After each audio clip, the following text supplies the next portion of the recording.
মোহিনী মাধুরী, তুমি আমার প্রাণ গলানো প্রাণেশ্বরী বলে গেল।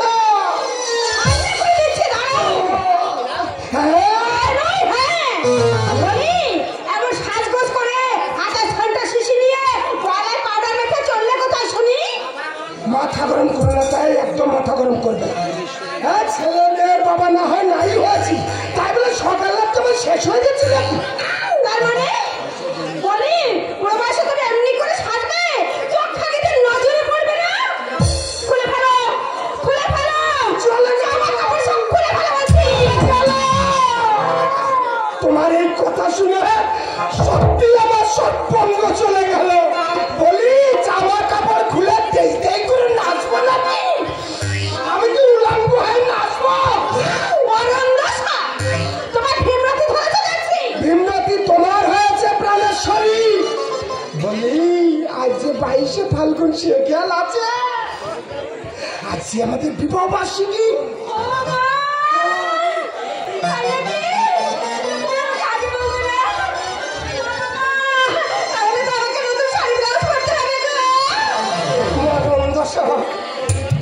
বলছি মালা গাঁথবে না? আকন্দ ফুলের মালা। আকন্দ ফুল দিয়ে কি হবে? বাজারে এত ভালো ভালো ফুল থাকতে। দাঁড়াও, রতন আসুক, ওকে আমি এক্ষুনি বাজারে পাঠাবো। থাকেননি, বাজার থেকে ফুল কিনে আর ফুল সজ্জা করতে হবে না, চলে গেল।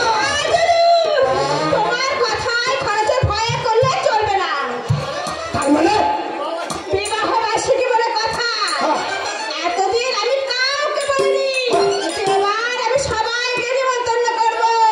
তাতে কোনো ফল হবে না কিন্তু। হবে গো হবে। মা ষষ্ঠী আমাকে স্বপ্ন দেখে বলেছেন, কাকু ও হস্তে শুধু বিবাহ বার্ষিকী করলে চলবে না, কার্তিক পুজো করতে হবে। কার্তিক পুজো? কার্তিক পুজো।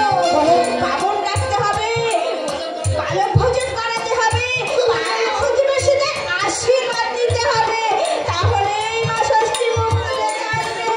কচু কচু চাই না, বুঝলে? কচু যতই পুজো করো আর পানিন ডেকে খাও, কিছুই হবে না। তুমি এক কাজ করো, তুমি আমায় অর্ডার দাও, আমি গোটা করে একটা ফুল টসি নিয়ে আসি। আমার সেই কথা এতদিন রমা, ক্ষমা, রঞ্জিতা, গীতার কথা শুনে এসেছো, এখন আবার ওই ফুল টুসিকে চোখে ধরেছে। ওরা নির্সা, তোমার সুখ হচ্ছে না? আমি তুইয়ে জল খাবো? আমার সব কথা ছেলে আমার সাই।